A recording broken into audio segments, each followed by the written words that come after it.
सत श्री अकाल। न्यूज़ 18 पंजाब देख रहे सारे दर्शकों का स्वागत है। मैं हाँ विजयपाल बराड़। शुरुआत करते हाँ एक वड्डी खबर नाल। दिल्ली अमृतसर कटरा हाईवे जिसनूं लैके पिछले कई दिनों तो चर्चा चल रही सी कि अमृतसर नूं इस चों वख कर दिता गया है। उस तो बाद केंद्र ने इसते पुनर्विचार की हामी भरी और उस तो बाद हुण बदलाव नूं मंजूरी दे दी है। यानी दिल्ली अमृतसर कटरा हाईवे हुण बदलाव होएगा। हुण ये एक्सप्रैस हाईवे जिस हाईवे नूं एक्सप्रैस वे बनाया जा रहा है, ये अमृतसर विचों ही लंघेगा।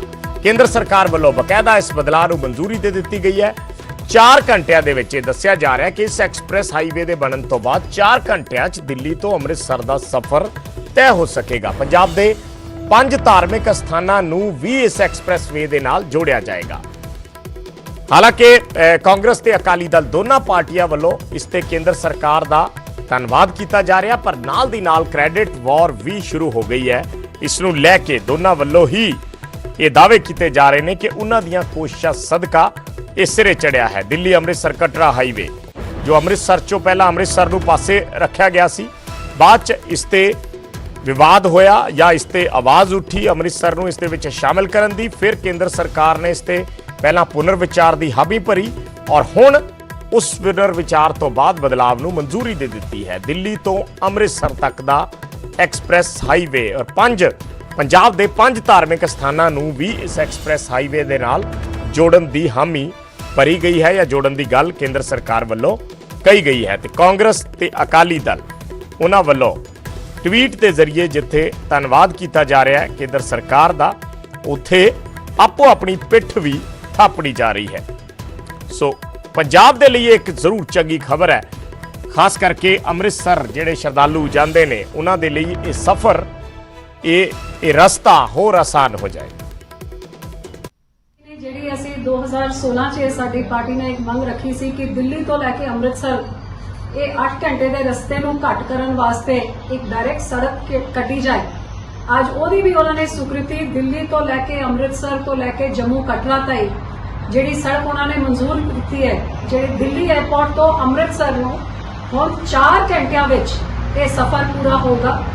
ਤੇ ਜਿਹੜੀ ਹੋਰ ਪੰਜਾਬ ਦੇ ਲੋਕਾਂ ਦੀ ਇੱਕ ਵੱਡੀ ਮੰਗ ਸੀਗੀ ਕਿ ਨਕੋਦਰ ਤੋਂ ਸਾਡੇ ਸਿੱਖ ਧਾਰਮਿਕ ਸਥਾਨਾਂ ਨੂੰ ਜੋੜਨ ਵਾਸਤੇ ਇੱਕ ਸਿੱਖ ਸਰਕਟ ਵਾਸਤੇ ਮੈਂ ਨਿਤਿਨ ਜੀ ਨੂੰ ਇੱਕ ਚਿੱਠੀ ਵੀ ਲਿਖੀ ਸੀ। ਅੱਜ ਉਹਨਾਂ ਨੇ ਉਹਦੀ ਵੀ ਸਵੀਕ੍ਰਿਤੀ ਦਿੱਤੀ ਕਿ ਨਕੋਦਰ ਤੋਂ ਇੱਕ ਨਵੀਂ ਸੜਕ ਨਿਕਲੂਗੀ ਏਸੀ ਹਾਈਵੇ ਦੇ ਵਿੱਚ। तो धार्मिक स्थानों को जोड़न वास्ते एक सिख सर्किट भी बनेगा।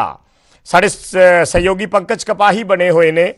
पंकज नाल पहला गल करते हैं। पंकज, काफ़ी दिनों तो ये मुद्दा जिहड़ा है गरमाया होया सी और आखिरकार हुण केंद्र सरकार इस ते सहमत हो गई है, मान गई है या कि ये बदलाव नूं मंजूरी दे दी है। सो किस लिहाज नाल पंजाब दे कंटैक्स दे विच तुसीं इस नूं देख रहे हो? बाकी सियासत की गल मैं बाद च करूँगा।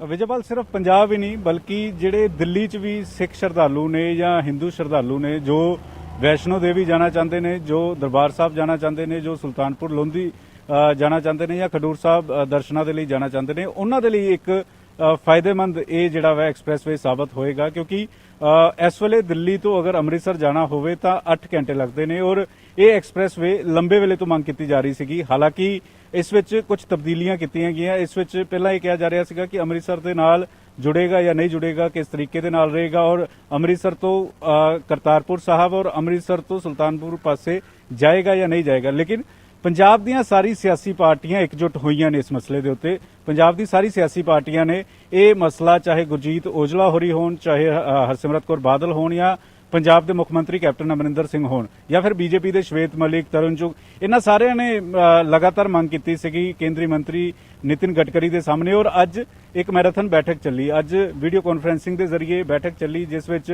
ਨਿਤਿਨ ਗਡਕਰੀ ਹੋਰੀ ਮੌਜੂਦ ਸੀਗੇ। ਇਸ ਤੋਂ ਇਲਾਵਾ ਹਰਦੀਪ ਸਿੰਘ ਪੁਰੀ ਮੌਜੂਦ ਸੀ, ਸ਼ਵੇਤ ਮਲਿਕ ਮੌਜੂਦ ਸੀਗੇ, ਗੁਰਜੀਤ ਔਜਲਾ ਮੌਜੂਦ ਸੀ, ਕੈਪਟਨ ਅਮਰਿੰਦਰ ਸਿੰਘ ਮੌਜੂਦ ਸੀਗੇ ਔਰ ਨਿਤਿਨ ਗਡਕਰੀ ਹੋਰਾਂ ਨੇ ਵੀ ਸ਼ਰਧਾਲੂਆਂ ਦੀਆਂ ਭਾਵਨਾਵਾਂ ਨੂੰ ਸਮਝਿਆ ਹੋਇਆ। ਔਰ ਸਿਰਫ ਪੰਜਾਬ ਦੇ ਸ਼ਰਧਾਲੂਆਂ ਨੂੰ ਇਸ ਦਾ ਫਾਇਦਾ ਨਹੀਂ ਮਿਲਣ ਵਾਲਾ ਬਲਕਿ ਜਿਹੜੇ ਲੋਕ ਦਿੱਲੀ ਤੋਂ ਆਣਗੇ, ਦਿੱਲੀ 'ਚ ਜਿਹੜੇ ਸ਼ਰਧਾਲੂ ਬੈਠੇ ਨੇ ਜਾਂ ਫਿਰ ਦਿੱਲੀ ਤੋਂ ਅੱਗੇ ਜਿਹੜੇ ਸੂਬੇ ਪੈਂਦੇ ਨੇ, ਉਹਨਾਂ ਦਾ ਸਮਾਂ ਬੇਹੱਦ ਜ਼ਿਆਦਾ ਬਚੇਗਾ ਔਰ ਉਹਨਾਂ ਦੀ ਸਿੱਧੀ ਕਨੈਕਟੀਵਿਟੀ ਹੋਏਗੀ।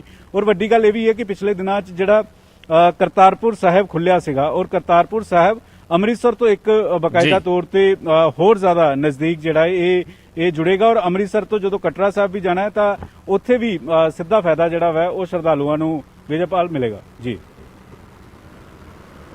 ਜੀ ਪੰਕਜ, ਤੁਸੀਂ ਬਣੇ ਰਹਿਣਾ ਸਾਡੇ ਨਾਲ। ਗੁਰਜੀਤ ਔਜਲਾ ਅੰਮ੍ਰਿਤਸਰ ਤੋਂ MP ਨੇ, ਉਹ ਵੀ ਜੁੜੇ ਹੋਏ ਨੇ, ਔਰ ਸਾਡੇ ਨਾਲ ਲੁਧਿਆਣਾ ਤੋਂ ਮਹੇਸ਼ਿੰਦਰ ਸਿੰਘ ਗਰੇਵਾਲ ਅਕਾਲੀ ਦਲ ਦੇ ਸੀਨੀਅਰ ਆਗੂ ਨੇ, ਉਹ ਵੀ ਬਣੇ ਹੋਏ ਨੇ। ਪਹਿਲਾਂ ਔਜਲਾ ਸਾਹਿਬ, ਤੁਹਾਡੇ ਤੋਂ ਮੈਂ ਇਸ ਤੇ ਇੱਕ ਕਮੈਂਟ ਲੈਣਾ ਚਾਹੂੰਗਾ ਕਿ ਜਿਸ ਤਰੀਕੇ ਨਾਲ ਪਹਿਲਾਂ ਇਸ ਦੀ ਅਨਾਉਂਸਮੈਂਟ ਹੋਈ, ਫਿਰ ਅੰਮ੍ਰਿਤਸਰ ਤੋਂ ਬਾਹਰ ਰੱਖਿਆ ਗਿਆ, ਤੁਸੀਂ ਵੀ ਹਾਲਾਂਕਿ ਕੇਂਦਰ ਦੇ ਵਿੱਚ ਜਾ ਕੇ ਗੱਲਬਾਤ ਕੀਤੀ, ਉਹਨਾਂ ਨੂੰ ਮਿਲੇ, ਔਰ ਫਾਈਨਲੀ ਹੁਣ ਬਦਲਾਵ ਹੋਇਆ ਹੈ। ਇਸ ਸਾਰੇ ਐਪੀਸੋਡ ਨੂੰ ਕਿਸ ਲਿਹਾਜ਼ ਨਾਲ ਦੇਖਦੇ ਹੋ ਕਿ ਇਹ ਵੀ ਸਮਝ ਆਇਆ ਇਸ ਪੂਰੀ ਪ੍ਰਕਿਰਿਆ ਦੌਰਾਨ ਕਿ ਕਿਉਂ ਬਾਹਰ ਰੱਖਿਆ ਗਿਆ ਸੀ ਤੇ ਕਿਉਂ ਫਿਰ ਬਾਅਦ ਚ ਸ਼ਾਮਿਲ ਕਰਨਾ ਪਿਆ? ਇਹ ਇੱਕ ਬਰਾੜ ਸਾਹਿਬ, ਇੱਕ ਪ੍ਰਕਿਰਿਆ ਜਿਹੜੀ ਆ ਅੰਮ੍ਰਿਤਸਰ ਨਾਲ ਬੜੀ ਪੁਰਾਣੀ ਸ਼ੁਰੂ ਹੋਈ ਹੈ, ਤੁਹਾਨੂੰ ਅੱਜ ਦਾ ਨਹੀਂਗਾ। ਇਹ ਉਹਦਾ ਇੱਕ ਹਿੱਸਾ ਸੀ ਸਿਸਟਮ ਦਾ, ਕਿਉਂਕਿ ਅੰਮ੍ਰਿਤਸਰ ਪ੍ਰੋਜੈਕਟ ਅਨਾਉਂਸ ਹੁੰਦੇ ਆ, ਅੰਮ੍ਰਿਤਸਰ ਤੋਂ ਬਾਅਦ ਉਹਨਾਂ ਨੂੰ ਸ਼ਿਫਟ ਕਰ ਦਿੱਤਾ ਜਾਂਦਾ, ਚਾਹੇ ਏਮਜ਼ ਹੋ ਜੇ ਚਾਹੇ ਸੈਂਟਰ ਯੂਨੀਵਰਸਿਟੀ ਹੋਵੇ, ਉਹ ਸ਼ਿਫਟ ਹੋ ਜਾਂਦੀਆਂ ਸੀ। ਇਹ ਵੀ ਇਹੀ ਤਰੀਕਾ ਹੋਇਆ। ਅਨਾਉਂਸਮੈਂਟ ਅੰਮ੍ਰਿਤਸਰ ਨੂੰ ਹੋਈ, ਗਰੇਵਾਲ ਸਾਹਿਬ ਬੈਠੇ ਨੇ, ਮੈਂ ਗੱਲ ਕਰਨ ਚ ਕੋਈ ਨਿਕਤਾਈ ਨਹੀਂ ਕਰੂੰਗਾ, ਜਿੱਥੇ ਤਾਰੀਫ ਵਾਲੀ ਗੱਲ ਹੈ। ਇਹਦੇ ਵਿੱਚ ਇਹਨਾਂ ਨੇ ਪਹਿਲਾਂ ਅਨਾਉਂਸ ਕੀਤਾ ਸੀ 2016 ਦੇ ਵਿੱਚ, ਪਰ ਸੁਖਬੀਰ ਜੀ ਹਾਜ਼ਰ ਸੀ, ਖੱਟੜ ਸਾਹਿਬ ਸੀ, ਨਿਤਨ ਗਡਕਰੀ ਸੀ, ਪਰ ਹੁਣ ਆ ਕੇ ਇਹਨਾਂ ਨੇ ਕਰਤਾਰਪੁਰ ਤੋਂ ਸਾਨੂੰ ਬਾਹਰ ਕੱਢ ਦਿੱਤਾ। ਅੰਮ੍ਰਿਤਸਰ ਨੂੰ ਕਰਤਾਰਪੁਰ ਜਿਹੜਾ ਫਰਨੀਚਰ ਦੀ ਹੱਬ ਹੈ, ਉੱਥੋਂ ਭਲੱਥ ਨੂੰ ਗੁਰਦਾਸਪੁਰ ਨੂੰ ਲੈ ਗਏ, ਤੇ ਸਾਨੂੰ ਕਹਿਤਾ ਤੁਹਾਨੂੰ ਪੁਰਾਣੀ ਸੜਕ ਨੂੰ ਵਾਈਡ ਕਰ ਦਿਆਂਗੇ। ਅਸੀਂ ਕਿਹਾ ਵੀ ਇਹ ਪ੍ਰੋਜੈਕਟ ਤੇ ਅੰਮ੍ਰਿਤਸਰ ਦੇ ਨਾਂ ਨਾਲ ਸ਼ੁਰੂ ਹੋਇਆ, ਵੀ 2.25 ਲੱਖ ਸ਼ਰਧਾਲੂ ਆਉਂਦਾ ਆ, ਔਰ ਇਹਨੂੰ ਵਧਾਇਆ ਗਿਆ ਕੱਟੜੇ ਤੱਕ। ਉੱਥੋਂ ਦੇ ਡਾਕਟਰ ਜਤਿੰਦਰ ਸਿੰਘ ਜਿਹੜੇ ਯੂਨੀਅਨ ਮਿਨਿਸਟਰ ਸੀ, ਉਹਨਾਂ ਨੇ ਮਾਤਾ ਵੈਸ਼ਨੋ ਦੇਵੀ ਤੱਕ ਵਧਾਇਆ, ਤੇ ਜਿਹਦੇ ਕਰਕੇ ਪ੍ਰੋਜੈਕਟ ਬਣਿਆ ਹੋਵੇ ਉਹਨੂੰ ਤੁਸੀਂ ਬਾਹਰ ਕੱਢਦੇ ਹੋ, ਇਹ ਕਿੱਦਾਂ ਪੋਸੀਬਲ ਆ? ਤੇ ਸੋ ਅਸੀਂ ਸਾਰਿਆਂ ਨੂੰ ਬੇਨਤੀ ਕੀਤੀ, ਸਾਰਿਆਂ ਨੂੰ ਕਿਹਾ ਵੀ ਇਹ ਸਾਂਝਾ ਕੰਮ ਆ, ਸਾਰਿਆਂ ਦਾ ਆ, ਸਾਡੀ ਮਦਦ ਕਰੋ, ਇਦਾਂ ਨਹੀਂ ਹੋਣਾ। ਔਰ ਇਹਦੇ ਵਾਸਤੇ ਸਾਰੀਆਂ ਧਾਰਮਿਕ ਸੰਸਥਾਵਾਂ ਦਾ ਧੰਨਵਾਦ ਹੈ, ਕਿਉਂਕਿ ਪਹਿਲੇ ਦਿਨ ਤੋਂ ਹੀ ਲੱਗੇ ਆ, ਸਾਰਿਆਂ ਦੇ ਕੋਲ ਜਾ ਬੇਨਤੀ ਕੀਤੀ, ਕਿਸੇ ਨਾਲ ਟੈਲੀਫੋਨ ਤੇ ਗੱਲ ਕੀਤੀ, ਪਰ ਸਭਨਾਂ ਦਾ ਧੰਨਵਾਦ ਹੈ। ਮੈਂ ਅਕ੍ਰੋਸ ਦਾ ਪਾਰਟੀ ਲਾਈਨ ਇਸ ਗੱਲ ਤੇ ਕਰੂੰਗਾ। ਪਰ ਠੀਕ ਹੈ, ਇਹ ਸਮਾਂ ਸੀ ਕਿ ਜਦੋਂ ਸਾਨੂੰ ਪਤਾ ਲੱਗਣਾ ਸੀ ਕਿ ਅੰਮ੍ਰਿਤਸਰ ਨਿਰਣਾਇਕ ਲੜਾਈ ਲੜਨ ਯੋਗ ਹੈਗਾ ਕਿ ਨਹੀਂ ਹੈਗਾ, ਪਰ ਐਤਕੀ ਅੰਮ੍ਰਿਤਸਰ ਦੇ ਲੋਕਾਂ ਦੀ ਜਿੱਤ ਹੋਈ ਆ, ਗੁਰੂ ਨਗਰੀ ਨੂੰ ਪਿਆਰ ਕਰਨ ਵਾਲੇ ਲੋਕਾਂ ਦੀ ਜਿੱਤ ਹੋਈ ਹੈ, ਕਿਸੇ ਵਿਅਕਤੀ ਵਿਸ਼ੇਸ਼ ਦੀ ਜਿੱਤ ਨਹੀਂ ਹੈਗੀ। ਕੋਈ ਬੰਦਾ ਨਹੀਂ ਕਹਿ ਸਕਦਾ ਕਿ ਮੇਰੇ ਕਰਕੇ ਬਣਿਆ ਹੈ, ਇਹ ਲੋਕਾਂ ਦੀ ਸਮੁੱਚੀ ਆਵਾਜ਼ ਸੀ। ਠੀਕ ਹੈ ਗਰੇਵਾਲ ਸਾਹਿਬ, ਠੀਕ ਹੈ ਗਰੇਵਾਲ ਸਾਹਿਬ, ਵਿਅਕਤੀ ਵਿਸ਼ੇਸ਼ ਦੀ ਜਿੱਤ ਨਹੀਂ ਹੈ, ਅਕ੍ਰੋਸ ਦਾ ਪਾਰਟੀ ਲਾਈਨ ਗੁਰਜੀਤ ਸਿੰਘ ਔਜਲਾ ਧੰਨਵਾਦ ਕਰ ਰਹੇ ਨੇ, ਔਰ ਕਿਤੇ ਨਾ ਕਿਤੇ ਉਹਨਾਂ ਨੇ ਇਹ ਜ਼ਰੂਰ ਕਿਹਾ ਵੀ ਜਿਹੜੇ ਪ੍ਰੋਜੈਕਟ ਅੰਮ੍ਰਿਤਸਰ ਨੂੰ ਬਣਦੇ ਸੀ ਉਹ ਘੁੰਮ ਕੇ ਕਿਤੇ ਬਠਿੰਡੇ ਚਲੇ ਜਾਂਦੇ ਸੀ ਜਾਂ ਦੂਸਰੇ ਪਾਸੇ ਵੱਲ ਚਲੇ ਜਾਂਦੇ ਸੀ। ਦੇਖੋ, ਇੱਕ ਮੈਂ ਗੱਲ ਕਹਿਣੀ ਚਾਹੁੰਦਾ ਹੈਗਾ ਔਜਲਾ ਸਾਹਿਬ ਦੀ ਕਿ ਜਿਹੜਾ ਏਮਜ਼ ਹੈ, ਕਿਉਂਕਿ ਬਠਿੰਡੇ ਕੋਈ ਵੀ ਵੱਡਾ ਹਸਪੀਟਲ ਨਹੀਂ ਸੀਗਾ, ਅੰਮ੍ਰਿਤਸਰ ਆਲਰੇਡੀ ਹਸਪੀਟਲ ਹੈ, Guru Nanak Dev hospital medical college ਹੈ, ਉੱਥੇ IIM ਮੋਦੀ ਸਾਹਿਬ ਦੀ ਸਰਕਾਰ ਨੇ ਦਿੱਤਾ, ਉਹਦਾ ਨੀਂਹ ਪੱਥਰ ਧਰਿਆ ਗਿਆ। ਉਹ ਇਹਨਾਂ ਨੂੰ ਪਤਾ ਹੋਣਾ ਕਿ ਉਹਦੇ 'ਚ ਦੇਰੀ ਕੀ ਚੱਲ ਰਹੀ ਹੈ, ਕਿਉਂਕਿ ਅੰਮ੍ਰਿਤਸਰ ਨੂੰ ਇਹ ਰਿਪਰੈਜ਼ੈਂਟ ਕਰਦੇ ਆ। ਜਿੱਥੇ ਤੱਕ ਇਹਨਾਂ ਦਾ ਮੈਂ ਧੰਨਵਾਦ ਕਰਦਾ ਕਿ ਇਹਨਾਂ ਨੇ ਗੱਲ ਐਕਸੈਪਟ ਕੀਤੀ ਕਿ 2016 ਵਿੱਚ ਸਰਦਾਰ ਸੁਖਬੀਰ ਸਿੰਘ ਬਾਦਲ ਉਹਨਾਂ ਨੇ ਪਰਸੂਏਸ਼ਨ ਕਰਕੇ ਪਹਿਲਾਂ ਐਕਸਪ੍ਰੈਸ-ਵੇ ਲਈ ਐਗਰੀ ਕਰਾਇਆ, ਜਿਹਨੂੰ ਪਹਿਲਾਂ ਮੰਨਿਆ ਹੀ ਨਹੀਂ ਸੀ ਜਾ ਰਿਹਾ, ਤੇ ਉਸ ਵੇਲੇ ਇਨੀਸ਼ੀਅਲੀ ਇਹ ਅਪ ਟੂ ਅੰਮ੍ਰਿਤਸਰ ਸੀਗਾ। ਇਹ ਵੀ ਠੀਕ ਆ ਕਿ ਬਾਅਦ 'ਚ ਉਹਨਾਂ ਦੇ ਯੂਨੀਅਨ ਮਿਨਿਸਟਰ ਫਾਰ ਸਟੇਟ ਨੇ ਆਪਣੇ ਖਟੜਾ ਤੱਕ ਇਹਨਾਂ ਨੂੰ ਕਰਾਇਆ। ਬਾਕੀ ਜਿਹੜੇ ਪੰਕਜ ਉਹਨਾਂ ਨੇ ਇਹਨੂੰ ਸਿਰਫ ਤੇ ਸਿਰਫ ਸ਼ਰਧਾਲੂਆਂ ਲਈ ਕਿਹਾ, ਇਹ ਮੇਰਾ ਖਿਆਲ ਪੰਜਾਬ ਦੀ ਇਕਨੋਮੀ ਲਈ ਬੜੀ ਵੱਡੀ ਬੂਸਟ ਹੋਊਗਾ, ਕਿਉਂਕਿ ਇੱਕ ਐਕਸਪ੍ਰੈਸ ਵੇ ਜਿਹਦੇ ਨਾਲ ਤੁਹਾਡਾ ਰਸਤਾ ਹੀ ਕੱਟਿਆ ਜਾਵੇ। ਐਂਡ ਸਭ ਤੋਂ ਵੱਡੀ ਅਚੀਵਮੈਂਟ ਕੀ ਅੰਮ੍ਰਿਤਸਰ ਨੂੰ ਟੱਚ ਕਰੂਗਾ, ਤੇ ਇਹਦਾ ਇੱਕ ਲੈਂਡਿੰਗ ਤੇ ਇੱਕ ਟੇਕ ਆਫ ਆ ਜਿਹੜਾ ਨਕੋਦਰ ਤੋਂ ਹੋਊਗਾ, ਜਿਹੜਾ 5 ਧਾਰਮਿਕ ਸਥਾਨਾਂ ਨਾਲ ਜੋੜੂਗਾ। ਇਹ ਸਭ ਤੋਂ ਵੱਡੀ ਅਚੀਵਮੈਂਟ ਹੈ ਪੰਜਾਬ ਜਿਹੜਾ ਸਰਕਟ ਬਣਾਉਣ ਦੀ ਗੱਲ ਕਹੀ ਜਾ ਰਹੀ ਹੈ। ਮੈਂ ਜ਼ਰੂਰ ਕਹਿਣੀ ਚਾਹੁੰਦਾ ਹੈ, ਹਾਂਜੀ ਉਹ ਬਣ ਕੇ ਫਿਰ ਇਹਦੇ 'ਚ ਹੀ ਐਂਟਰ ਕਰੂ ਨਾ, ਤੇ ਨਕੋਦਰ ਤੋਂ ਲੈਂਡ ਕਰਨਾ, ਤੇ ਨਕੋਦਰ ਤੋਂ ਹੀ ਆ ਕੇ ਉਹ ਘੁੰਮ ਕੇ ਸਰਕਟ ਬਣ ਕੇ ਇਹਦੇ 'ਚ ਅੱਗੇ ਚੱਲਣਾ। ਸੋ ਇਹ ਪੰਜਾਬ ਲਈ ਬੜੀ ਵੱਡੀ ਪ੍ਰਾਪਤੀ ਹੈ। ਗੁਰੂ ਕਿਰਪਾ ਕਰੇ, ਜਿਵੇਂ ਇਹ ਲੱਗਦਾ ਹੈ ਕਿ ਬੀਬਾ ਹਰਸਿਮਰਤ ਨੇ ਵੀ ਆਪਣੇ ਟਵੀਟ ਵਿੱਚ ਕਿਹਾ ਹੈਗਾ, ਦੇਖੋ ਉਹਨਾਂ ਨੇ ਬੜੀਆਂ ਰਿਲੈਂਟਲੈਸ ਐਫਰਟਸ ਕੀਤੀਆਂ। ਗਡਕਰੀ ਸਾਹਿਬ ਨੂੰ ਪਾਰਟੀ ਨੇ ਸੁਖਬੀਰ ਸਿੰਘ ਬਾਦਲ ਵੀ ਮਿਲੇ, ਉਹਨਾਂ ਨੂੰ ਗਡਕਰੀ ਨੂੰ ਸ਼੍ਰੋਮਣੀ ਗੁਰਦੁਆਰਾ ਪ੍ਰਬੰਧਕ ਕਮੇਟੀ ਦੀ ਐਗਜ਼ੈਕਟਿਵ ਨੇ ਵੀ ਰੈਜ਼ੋਲੂਸ਼ਨ ਪਾਇਆ ਕਿ ਜੇ ਅੰਮ੍ਰਿਤਸਰ ਨੂੰ ਇਗਨੋਰ ਕੀਤਾ ਜਾਊਗਾ ਤੇ ਸਿੱਖ ਕੌਮ ਇਹਨੂੰ ਐਕਸੈਪਟ ਨਹੀਂ ਕਰੂਗੀ। ਚਲੋ ਅਲਟੀਮੇਟਲੀ ਸਾਰਿਆਂ ਨੇ ਕੀਤੀ, ਮੈਂ ਉਸ ਗੱਲ ਦੀ ਇਸ਼ੂ 'ਚ ਨਹੀਂ ਪੈਂਦਾ, ਪਰ ਅਲਟੀਮੇਟਲੀ ਇਹ ਜਿੱਤ ਪੰਜਾਬ ਦੀ ਹੋਈ ਹੈ, ਇਹ ਤੇ ਗੁਰੂ ਦੀ ਕਿਰਪਾ ਹੋਈ ਹੈ। ਤੇ ਹੁਣ ਸਾਡੀ ਇਹ ਕੋਸ਼ਿਸ਼ ਹੈ ਕਿ ਇਹਦੇ ਲਈ ਪੰਜਾਬ ਸਰਕਾਰ ਔਜਲਾ ਸਾਹਿਬ ਆਪਣਾ ਦਖਲ ਦਵਾ ਕੇ ਇਹਦੀ ਐਕੁਜ਼ੀਸ਼ਨ ਅਰਲੀਐਸਟ ਪੋਸੀਬਲ ਕਰਾਉਣ, ਤਾਂ ਕਿ ਇਹ ਕਾਗਜ਼ਾਂ 'ਚ ਲੰਬਾ ਅਰਸਾ ਨਾ ਪਿਆ ਰਹੇ, ਇੱਕ ਰਿਐਲਿਟੀ ਵਿੱਚ ਕਨਵਰਟ ਹੋ ਜਾਵੇ। ਤੁਸੀਂ ਔਜਲਾ ਸਾਹਿਬ ਨੂੰ ਕ੍ਰੈਡਿਟ ਦਿੰਦੇ ਹੋ ਇਸ ਦੇ ਵਿੱਚ, ਗਰੇਵਾਲ ਸਾਹਿਬ ਜਿਹੜੇ ਉਹਨਾਂ ਨੇ ਐਫਰਟ ਕੀਤੇ ਇਸ ਨੂੰ ਦੁਬਾਰਾ ਇਸ ਦੇ ਵਿੱਚ ਐਡ ਆਨ ਕਰਵਾਉਣ ਦੇ ਵਿੱਚ? ਦੇਖੋ ਉਹਨਾਂ ਨੇ ਸਾਫ਼ ਆਪ ਹੀ ਕਹਿਤਾ ਕਿ ਕਿਸੇ ਇੰਡੀਵਿਜੂਅਲ ਨੂੰ ਕ੍ਰੈਡਿਟ ਦੇਣਾ ਨਹੀਂ ਬਣਦਾ, ਫਿਰ ਆਪਾਂ ਉਹਨਾਂ ਨੂੰ ਕਿਉਂ ਸਿੰਗਲ ਆਊਟ ਕਰੀਏ?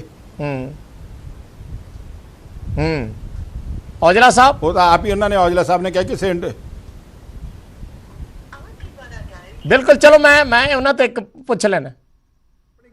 ਨਹੀਂ, ਮੈਂ ਇਹੀ ਕਰ ਦਿੰਦਾ ਇਸ ਚੀਜ਼ ਨੂੰ। ਗਰੇਵਾਲ ਸਾਹਿਬ, ਮੈਂ ਪਹਿਲੇ ਦਿਨ ਤੋਂ ਹੀ ਇਸ ਗੱਲ ਤੇ ਆ, ਅੱਜ ਦੀ ਗੱਲ ਨਹੀਂ, ਪਰ ਇੱਕ ਮੈਂ ਤੁਹਾਨੂੰ ਥੋੜਾ ਜਿਹਾ ਯਾਦ ਦਿਲਾ ਦਿਆਂ। ਅਸੀਂ ਪਹਿਲੇ ਦਿਨ ਹੀ ਜਦੋਂ ਸ਼ੁਰੂ ਕੀਤਾ ਸੀ, ਬੀਬਾ ਜੀ ਉਸ ਗੱਲ ਤੇ ਅੜੇ ਸੀ ਕਿ ਇਹ ਜਿਹੜਾ ਪੁਰਾਣਾ ਐਕਸਪ੍ਰੈਸਵੇ ਆ, ਜਿਹੜਾ ਹਾਈਵੇ ਆ, ਉਹਨੂੰ ਇਨਵਾਈਟ ਕਰਾਂਗੇ। ਤੇ ਅਸੀਂ ਉਹਨਾਂ ਨੂੰ ਬਾਰ-ਬਾਰ ਬੇਨਤੀ ਕਰਦੇ ਹਾਂ ਵੀ ਤੁਸੀਂ ਇਦਾਂ ਨਾ ਕਰੋ, ਸਾਡਾ ਹੱਕ ਆ। ਤੁਸੀਂ ਸੁਖਬੀਰ ਬਾਦਲ ਜੀ ਦੀ ਪੁਰਾਣੀ ਇੰਟਰਵਿਊ ਕੱਢ ਕੇ ਦੇਖ ਲਓ, ਉਹਦੇ ਨਾਲ ਅਸੀਂ ਮੈਂ ਦੁਬਾਰਾ ਚਿੱਠੀ ਇਹਨਾਂ ਨੂੰ 2 ਲਿਖੀਆਂ ਨੇ ਕਿ ਤੁਸੀਂ ਆਪਣਾ ਸਪਸ਼ਟ ਕਲੀਅਰ ਸਟੈਂਡ ਕਰੋ, ਸਪਸ਼ਟ ਕਰੋ ਕਿ ਤੁਸੀਂ ਹੁਣ ਅੰਮ੍ਰਿਤਸਰ ਨਾਲ ਜਾਂ ਮਾਝੇ ਨਾਲ ਖੜਨਾ ਆ ਕਿ ਜਾਂ ਜਿਹੜੀਆਂ ਐਂਟੀ ਤਾਕਤਾਂ ਨੇ ਤੁਸੀਂ ਉਧਰਲੇ ਬੰਨੇ ਖੜਨਾ ਹੈ, ਸਾਨੂੰ ਦੱਸ ਦਿਓ। ਕਿਉਂਕਿ ਐਤਕੀ ਜਿਹੜੀ ਨਿਰਣਾਇਕ ਲੜਾਈ ਹੋਣੀ ਗਰੇਵਾਲ ਸਾਹਿਬ, ਇਹ ਤੇ ਐਤਕੀ ਮਾਝੇ ਸਾਰੇ ਨੇ ਧਾਰਿਆ ਸੀ, ਤਰਨਤਾਰਨ ਅੰਮ੍ਰਿਤਸਰ ਜਿਹੜਿਆਂ ਨੇ ਵੀ ਇਦਾਂ ਨਹੀਂ ਹੋਣਾ। ਫਿਰ 21 ਤਰੀਕ ਨੂੰ ਇਹ 25 ਮਾਰਚ ਦੀ ਗੱਲ ਹੁੰਦੀ ਹੈ, 25 ਮਾਰਚ ਦੀ ਗੱਲ ਆ। 21 ਅਪ੍ਰੈਲ ਨੂੰ ਬੀਬੀ ਜੀ ਆ ਕੇ ਚਿੱਠੀ ਲਿਖਦੇ ਆ ਕਿ ਇਹਨੂੰ ਹੁਣ ਕਰ ਦਿਓ, ਤੇ 21 ਨੂੰ ਤਕਰੀਬਨ ਗਰੇਵਾਲ ਸਾਹਿਬ ਸਾਰਿਆਂ ਦੇ ਸਹਿਯੋਗ ਦੇ ਨਾਲ ਰਿਵਿਊ ਦਾ ਮਨ ਬਣ ਗਿਆ ਸੀ। ਸੋ ਮੈਂ ਇਹੀ ਕਹਾਂਗਾ ਵੀ ਜਿੰਨਾ ਵੀ ਐਫਰਟ ਕੀਤਾ ਉਹਦਾ ਬਹੁਤ ਧੰਨਵਾਦ ਹੈ ਇਸ ਗੱਲ ਦਾ। ਪਰ 1 ਮਹੀਨਾ ਲੱਗ ਗਿਆ ਸੀ ਸਾਨੂੰ ਉਹਨਾਂ ਨੂੰ ਕਹਿੰਦਿਆਂ ਨੂੰ ਵੀ ਇਹ ਤੁਸੀਂ ਨਾ ਕਰੋ, ਇਹ ਸਾਡਾ ਹੱਕ ਹੈ, ਸਾਨੂੰ ਰਹਿਣ ਦਿਓ ਸਾਡੇ ਕੋਲ। ਗਰੇਵਾਲ ਸਾਹਿਬ, ਛੋਟਾ ਜਿਹਾ ਕਮੈਂਟ ਤੁਸੀਂ ਸੁਣੀ ਲਿਆ ਔਜਲਾ ਸਾਹਿਬ ਨੇ ਕੀ ਕਿਹਾ। ਜਿਹੜੀ ਗੱਲ ਉਹ ਕਹਿ ਰਹੇ ਹੈ ਕਿ ਪਹਿਲਾਂ ਉਹ ਕੋਸ਼ਿਸ਼ ਕਰਦੇ ਰਹੇ, ਪਰ ਬਾਅਦ ਦੇ ਵਿੱਚ ਜਾ ਕੇ ਚਿੱਠੀ ਲਿਖੀ ਗਈ ਹਰਸਿਮਰਤ ਬਾਦਲ ਹੋਰਾਂ ਵੱਲੋਂ, ਜਾਂ ਉਹਨਾਂ ਨੇ ਐਗਰੀ ਕੀਤਾ ਕਿ ਇਹਨੂੰ ਵਿੱਚ ਜੋੜਨਾ ਚਾਹੀਦਾ ਹੈ। 21 ਦੇਖੋ ਉਹ ਕੈਬਨਿਟ ਦੇ ਕੁਲੀਗ ਨਾਲ ਜਦ ਗੱਲ ਕਰਦੇ ਹੁੰਦੇ ਨੇ, 21 ਅਪ੍ਰੈਲ ਉੱਥੇ ਇੱਕ ਪ੍ਰੋਟੋਕਾਲ ਉੱਥੇ ਪ੍ਰੋਟੋਕਾਲ ਰੱਖਣਾ ਪੈਂਦਾ ਹੈ। ਜਿਸ ਦਿਨ ਪਹਿਲੇ ਦਿਨ ਇਹ ਖਬਰ ਆਈ ਸੀ ਕਿ ਅੰਮ੍ਰਿਤਸਰ ਆਫ ਦੀ ਰੋਡ ਕਰ ਦਿੱਤਾ ਹੈਗਾ, ਉਸ ਤੋਂ ਬਾਅਦ ਟੈਲੀਫੋਨ ਤੇ ਲਗਾਤਾਰ ਰਾਬਤਾ ਸੀਗਾ ਸਰ ਸੁਖਬੀਰ ਸਿੰਘ ਬਾਦਲ ਦਾ ਵੀ ਤੇ ਬੀਬਾ ਹਰਸਿਮਰਤ ਦਾ ਵੀ। ਚਿੱਠੀ ਫਾਰਮਲ ਉਦੋਂ ਕੱਢੀ ਜਦ ਉਹਨਾਂ ਨੇ ਕਿਹਾ ਕਿ ਇਹ ਤੁਹਾਡੀ ਗੱਲ ਹੈਗੀ ਆ ਤੇ ਜਰਾ ਸਾਨੂੰ ਬਲੈਕ ਐਂਡ ਵਾਈਟ 'ਚ ਭੇਜ ਦਿਓ, ਇਹਦੇ ਵਿੱਚ ਕੋਈ ਇਹ ਨਹੀਂ ਕਿ ਆਫਟਰ ਥਾਟ ਹੈ ਜਾਂ ਸੈਕੰਡ ਥਾਟ ਹੈ। ਇਹ ਤਾਂ ਇਟ ਵਾਜ਼ ਦੀ ਬੇਬੀ ਔਰ brain child of Sukhbir Singh Badal ਜਦ 2016 ਚ ਸੈਂਕਸ਼ਨ ਹੋਇਆ। ਚਲੋ ਔਜਲਾ ਸਾਹਿਬ ਦੀ ਇਹ ਗੱਲ ਵਡਿਆਈ ਹੈ ਕਿ ਇਹਨਾਂ ਨੇ ਆਪਣੀ ਸਰਕਾਰ ਦਾ ਵੀ, ਮੈਂ ਇਹਨਾਂ ਦੇ ਕਈ ਦਫਾ ਪੀਟੀਸੀ ਤੇ ਵੀ ਸੁਣਿਆ ਕਿ ਇਹਨਾਂ ਨੇ ਅਫਸਰਸ਼ਾਹੀ ਬਾਰੇ ਵੀ ਗੱਲ ਕੀਤੀ ਹੈ। ਚਲੋ, ਪਰ ਔਜਲਾ ਸਾਹਿਬ ਦੀ ਆਪਣੀ ਇਹਨਾਂ ਦੀ ਸਰਕਾਰ ਨਹੀਂ ਸੁਣਦੀ, ਸਾਡੀ ਸਰਕਾਰ ਨੇ ਇਹਨਾਂ ਦੇ ਰਿਗਾਰਡ ਕੀਤਾ ਤੇ ਇਹਨਾਂ ਦੀ ਗੱਲ ਨੂੰ ਉਹਨਾਂ ਨੇ ਵਜ਼ਨ ਵੀ ਮੰਨਿਆ ਉੱਥੋਂ ਦੇ ਐਮਪੀ ਹੋਣ ਕਰਕੇ। ਚਲੋ ਬਹੁਤ ਬਹੁਤ ਧੰਨਵਾਦ ਦੋਨਾਂ ਮਹਿਮਾਨਾਂ ਦਾ ਸਾਡੇ ਨਾਲ ਜੁੜਨ ਲਈ। ਔਜਲਾ ਸਾਹਿਬ, ਬਹੁਤ ਬਹੁਤ ਧੰਨਵਾਦ ਸਾਡੇ ਨਾਲ ਜੁੜਨ ਲਈ, ਗੱਲ ਰੱਖਣ ਦੇ ਲਈ, ਕਿਉਂਕਿ ਫਿਰ ਇਸ ਨੂੰ ਜਿੰਨਾ ਅੱਗੇ ਵਧਾਵਾਂਗੇ ਉਨੀ ਗੱਲ ਜ਼ਿਆਦਾ ਲੰਬੀ ਹੁੰਦੀ ਜਾਂਦੀ ਹੈ। ਪਰ ਜੋ ਕਰਕਸ ਹੈ ਗੱਲ ਦਾ, ਉਹ ਗੁਰਜੀਤ ਔਜਲਾ ਹੋਰਾਂ ਨੇ ਜਾਂ ਮਹੇਸ਼ਿੰਦਰ ਗਰੇਵਾਲ ਹੋਰਾਂ ਨੇ ਉਹ ਸਾਫ਼ ਕਰ ਦਿੱਤਾ ਹੈ ਕਿ ਕਿਸੇ ਇੰਡੀਵਿਜੂਅਲ ਨੂੰ ਇਹ ਕ੍ਰੈਡਿਟ ਨਹੀਂ ਜਾਂਦਾ, ਇਹ ਬਿਯੋਂਡ ਦਾ ਪਾਰਟੀ ਲਾਈਨ, ਇਸ ਨੂੰ ਅੱਗੇ ਜਾ ਕੇ ਐਕਸੈਪਟ ਕਰਨਾ ਚਾਹੀਦਾ ਹੈ। ਔਰ ਸਾਰੀਆਂ ਪਾਰਟੀਆਂ ਨੂੰ ਇਸ ਦੇ ਵਿੱਚ ਜੇ ਕ੍ਰੈਡਿਟ ਹੈ ਤਾਂ ਸਾਰਿਆਂ ਨੂੰ ਬਣਦਾ ਹੈ। ਪੰਜਾਬ ਦੇ ਲਈ ਇੱਕ ਬੜਾ ਚੰਗਾ ਹੈ, ਔਰ ਖਾਸ ਤੌਰ ਤੇ ਦਿੱਲੀ ਤੋਂ ਵੀ ਜਿਹੜੇ ਲੋਕ, ਕਿਉਂਕਿ ਪੂਰੇ ਵਿਸ਼ਵ ਤੋਂ ਲੋਕ ਅੰਮ੍ਰਿਤਸਰ ਆਉਂਦੇ ਨੇ ਜਾਂ ਹੋਰ ਜਿਹੜੇ ਧਾਰਮਿਕ ਸਥਾਨ ਉਸ ਦੇ ਆਸ-ਪਾਸ ਨੇ, ਉੱਥੇ ਦਰਸ਼ਨ ਕਰਨ ਦੇ ਲਈ ਪਹੁੰਚਦੇ ਨੇ। ਸੋ ਇਹ ਇੱਕ ਵੱਡੀ ਉਪਲਬਧੀ ਦੇ ਤੌਰ ਤੇ ਇਸ ਨੂੰ ਦੇਖਿਆ ਜਾ ਰਿਹਾ ਹੈ।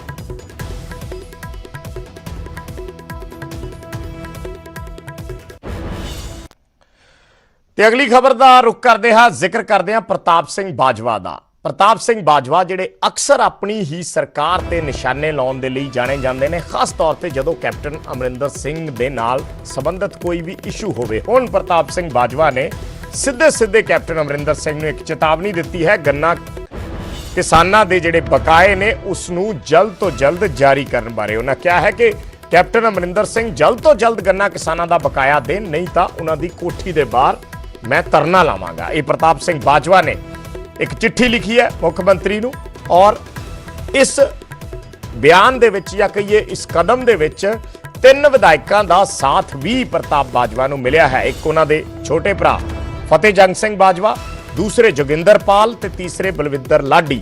3 ਵਿਧਾਇਕਾਂ ਦਾ ਸਾਥ ਪ੍ਰਤਾਪ ਸਿੰਘ ਬਾਜਵਾ ਨੂੰ ਮਿਲਿਆ ਹੈ ਔਰ ਇਸ ਚਿੱਠੀ ਦੇ ਜ਼ਰੀਏ ਉਹਨਾਂ ਕੈਪਟਨ ਅਮਰਿੰਦਰ ਸਿੰਘ ਨੂੰ ਚੇਤਾਵਨੀ ਦਿੱਤੀ ਹੈ ਕਿ ਗੰਨਾ ਕਿਸਾਨਾਂ ਦਾ ਬਕਾਇਆ ਜਲਦ ਤੋਂ ਜਲਦ ਜਾਰੀ ਕੀਤਾ ਜਾਵੇ, ਨਹੀਂ ਤਾਂ ਮੈਂ ਸੀਐਮ ਹਾਊਸ ਦੇ ਬਾਹਰ ਧਰਨਾ ਲਾਵਾਂਗਾ।